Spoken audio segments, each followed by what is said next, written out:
को लात मारे ही आप, कुशवाहा जी को लात मारे ही, सैनी जी को औकात बताए ही, कांग्रेस को आप धमका ही रहे हो, चिराग पासवान को आप धमका ही रहे हो, एनडीए में संबुकबद आपने किया, पैर पकड़ के लालू यादव का मांझी को हटाया, मुख्यमंत्री बने, फिर आप थूक चाट लिए, थाली भी आप ही चाटते हो। दोनों भाइयों की ये आदत, पहले गर्दन पकड़ो फिर पैर भी पकड़ लो। अब रामविलास पासवान इनको याद नहीं आता, पूछा गया रामविलास पासवान बीमार है तो कहते हैं मुझको कोई जानकारी तो है नहीं। शरद की जानकारी हो जाती है, अरुण जेटली की जानकारी होती है, लेकिन जॉर्ज की जानकारी नहीं होती। पप्पू जी से सीधे बात कर लेते हैं, पूछ लेते हैं कि अकेले चुनाव लड़ने का मन है या कोई साथ नहीं आना चाहता है, क्या समस्या है, क्यों नहीं बना रहा? जनता के साथ तो सबसे बड़ा गठबंधन मेरा ही है। गठबंधन होगा, बेफिक्र है, मजबूत गठबंधन होगा। छोड़कर अपनी जो घोषणा की है वो की है, कहीं ना कहीं चिराग पासवान, उपेंद्र कुशवाहा, इन सभी को आपने पहले ही एकोमोडेट करने का जगह बना लिया है, बातचीत हो रही है आपकी? भैया सबसे बात, बिहार बचाने में हम सबका सहयोग लेंगे, सबका स्वागत करेंगे, सबका सम्मान करेंगे। मेरी कोई महत्वाकांक्षा बिहार और बिहारी युवाओं को बचाने के लिए, और बिहार का जो हालात है, पटना डब्बा बना हुआ।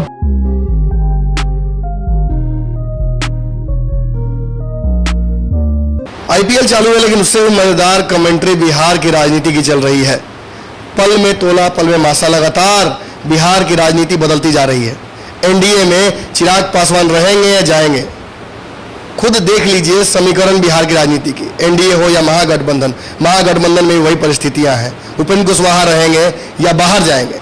ऐसे में इन दोनों गठबंधनों से अलग हटकर भी कभी सोचिए, पप्पू यादव किसके साथ जाएंगे, किसको साथ लाएंगे, कौन सा समीकरण होगा? आखिर चुप्पी क्यों बरकरार रखी हुई है इन्होंने? बिहार में कई लोग गठबंधन बना रहे हैं, तीसरा चौथा पांचवा मोर्चा भी बन रहा है, लेकिन इनका मोर्चा क्यों नहीं बन रहा है? पप्पू जी से सीधे बात कर लेते हैं, पूछ लेते हैं कि अकेले चुनाव लड़ने का मन है या कोई साथ नहीं आना चाहता है, क्या समस्या है, क्यों नहीं बना रहा है गठबंधन? जनता के साथ तो सबसे बड़ा गठबंधन मेरा ही है। चिमकी में गठबंधन, बाढ़ में गठबंधन, सेवा आश्रम में गठबंधन, मर्डर बलात्कार में गठबंधन, हर घर का गठबंधन, कोरोना वायरस का गठबंधन, एनआरसी का गठबंधन, पटना बाढ़ का गठबंधन, फिर अभी 30 जिला उसका गठबंधन, यूपीएससी बीपीएससी एसएससी का गठबंधन, संविधान नियोजित का गठबंधन। तो गठबंधन हमसे ज़्यादा तो कोई परिवार, बिहार और बिहारी का गठबंधन किसी से है ही नहीं। जो गठबंधन वो वैचारिक गठबंधन नहीं है। राजनीति करने के लिए हमें भी धूर्तता सीखनी होगी। और क्या अरविंद केजरीवाल, ममता, नवीन पटनायक, जगन रेड्डी को किस गठबंधन की जरूरत पड़ी? बिहार का सामाजिक और राजनीतिक परिवेश बिल्कुल डिफरेंट है। मैं मानता हूं, मैं स्वीकार भी करता हूं,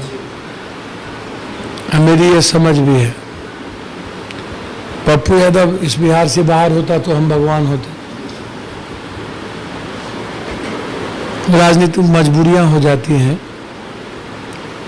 समाज शास्त्र का ज्ञान तो है, पता नहीं राजनीतिक शास्त्र किसको कहते हैं, मुझे समझ में नहीं। मानवतावाद का ज्ञान है, लेकिन राष्ट्रवाद का ज्ञान कम है।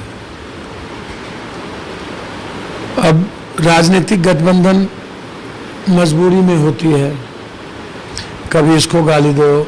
महागठबंधन में कौन सी मांझी को लात मारे ही आप, कुशवाहा जी को लात मारे ही, सैनी जी को औकात बताए ही, कांग्रेस को आप धमका ही रहे हो, चिराग पासवान को आप धमका ही रहे हो, एनडीए में संबुकबद आपने किया, पैर पकड़ के लालू यादव का मांझी को हटाया, मुख्यमंत्री बने, फिर आप थूक चाट लिए, थाली भी आप ही चाटते हो। दोनों भाइयों की ये आदत, पहले गर्दन पकड़ो फिर पैर भी पकड़ लो। अब रामविलास पासवान इनको याद नहीं आता, पूछा गया रामविलास पासवान बीमार है तो कहते हैं मुझको कोई जानकारी तो है नहीं। शरद की जानकारी हो जाती है, अरुण जेटली की जानकारी होती है, लेकिन जॉर्ज की जानकारी नहीं होती, चाचा गफूर की जानकारी नहीं होती। रामसुंदर दास को बेइज्जत करवे किए। आप किसको बकस दिए? शरद को बक्से, जॉर्ज को बक्से, दिग्विजय सिंह को बक्से, शिवानंद तिवारी को बक्से, किसको बक्से? ये बकसते किसको है? अपनी सुविधा के अनुसार ये। और अब लालू यादव की बातें तो अब है नहीं महागठबंधन में, तो महागठबंधन का तो कांग्रेस को यदि आप हटा दीजिए तो कोई अस्तित्व नहीं है। कम्युनिस्ट एक स्वाभाविक पार्टी है, लेकिन कम्युनिस्ट है कहाँ? माले हैं, माले लगातार जमीन स्तर पर काम करती है, मैं मानता हूँ, लेकिन पुराना कोई गठबंधन इनके साथ नहीं रहा। तो ये तो आप, मुझे लगता है कि आप गठबंधन को जो आप कमजोर कर रहे हो, ये किसके कहने पर? क्या सिर्फ अपने को बचाने के लिए कमजोर कर रहे हो? क्या आप परिवर्तन के लिए नहीं कर रहे हो? क्या आप विपक्ष का नेता बनने के लिए सिर्फ आप लड़ाई लड़ रहे हो? मतलब आप आरोप लगा रहे हैं कि तेजस्वी यादव जानकर महागठबंधन को कमजोर कर रहे हैं। सर, कौन कर रहे हैं मुझे नहीं पता, मैंने किसी का नाम नहीं लिया और वो संभावना भी नहीं है, मेरा नाम लेने का कोई औचित्य भी नहीं है। पहले ही कैबिनेट में 10 लाख नौकरी, बेरोजगार, तो अच्छी बातें हैं। उनको पहले सामने लाना चाहिए कि नौकरी देंगे कहाँ से, उसका वे क्या होगा। और यदि पहले कैबिनेट में 1 साल आप नौकरी दोगे तो आप जिस तरह हम शपथ पत्र के साथ प्रतिज्ञा पत्र लाए हैं, तो आप एक कोर्ट में एफिडेविट 2 साल में 10 लाख नौकरी नहीं हुई तो हम रिजाइन कर देंगे। तो ये नरेंद्र मोदी जी की तरह 1 लाख ले लो, नोटबंदी हो जाओ, ब्लैक मनी ले लो, तो ये जब पूरे बिहार को दोनों भाई ने बेरोजगार कर दिया, कंप्लीट घर खाली कर दी, बिहार की स्थिति मौत के कगार पर है। 1,44,000 यूथ अभी तक मरे हैं, जिसमें बिहार की संख्या सबसे ज़्यादा है। बिहार 26वें नंबर पर है, भूख में 25वें नंबर पर है, कहीं भी फैक्ट्री नहीं है, बंद हो गई। 30 सालों में, 40 सालों में सारी फैक्ट्रियों को तहस नहस कर दिया। हम आएंगे तो टैक्सेस को ख़त्म करेंगे और जो भारत सरकार का हिस्सा होगा जीएसटी के माध्यम से हम देंगे। हम जमीनी जो हमारा अधिग्रहण है भूमि, वो सबसे पहले हम करेंगे। तो आप उस पर बात नहीं करते हो, रोजगार का क्या होगा? पर्यटन डेवलप करो। आप सीधा कह दोगे आएंगे तो दस्तखत करेंगे, कौन सी भाई लव लेटर है क्या? दस्तखत किस पर करोगे?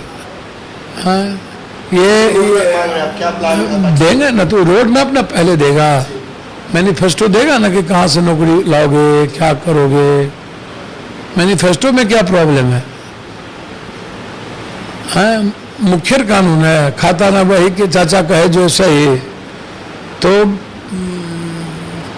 गठबंधन कोई नहीं है, ये लठबंधन है, बिना विचारों का गठबंधन है इन लोगों का। कोई यहाँ गिरा, कोई वहाँ गिरा।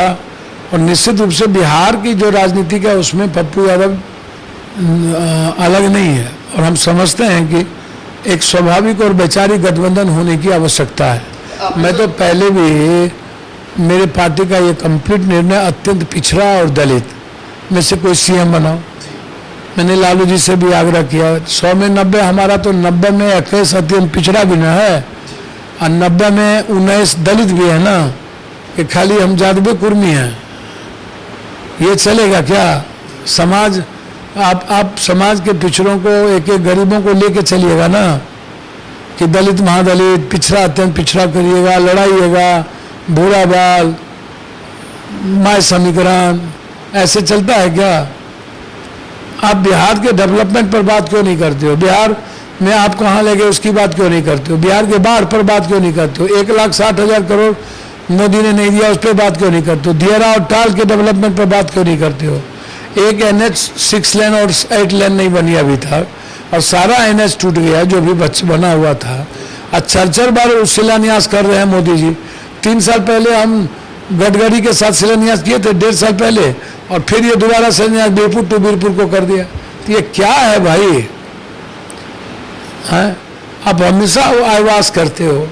तो गठबंधन होगा, बेफिक्र रहे, मजबूत गठबंधन होगा। छोड़कर अपनी जो घोषणा की है वो की है। कहीं ना कहीं चिराग पासवान, उपेंद्र कुशवाहा, इन सभी को आपने पहले ही एकोमोडेट करने का जगह बना लिया है। बातचीत हो रही है आपकी? भैया सबसे बात, बिहार बचाने में हम सबका सहयोग लेंगे, सबका स्वागत करेंगे, सबका सम्मान करेंगे।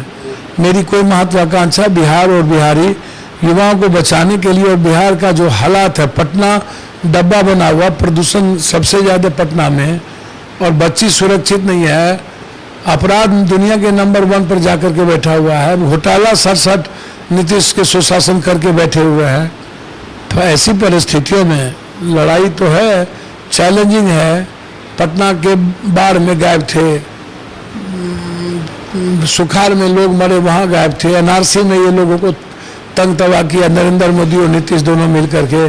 उसके बाद क्वारंटाइन से 8,400 करोड़ रुपया कमा लिया। उसके बाद बाढ़ आया तो एक भी आपदा और सिंचाई मंत्री ने निकला, ना ये निकला, न डबल इंजन की सरकार ने मूल्यांकन किया कि हमारी जिंदगी कैसी है। तो जो हमारी जिंदगी को तबाह कर दिया, 2008 में वर्ल्ड बैंक का पैसा आया, नीतीश कुमार उसको खा गया, कोसी मिथिला का जो पैसा आया बाढ़ के लिए।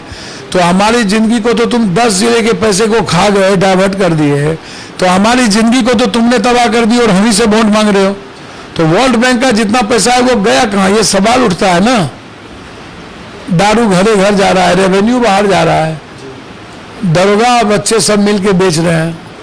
तो ये लड़ाई है, और निश्चित रूप से आप 2-4 दिन में आपको सब कुछ दिख जाए। बढ़ाएं अपना कदम सक्सेस की ओर शिखर करियर इंस्टीट्यूट के साथ। शिखर करियर इंस्टीट्यूट पूर्वी भारत में एकमात्र कोचिंग संस्थान जो एक्सक्लूसिवली है मेडिकल एंट्रेंस एग्जाम के लिए।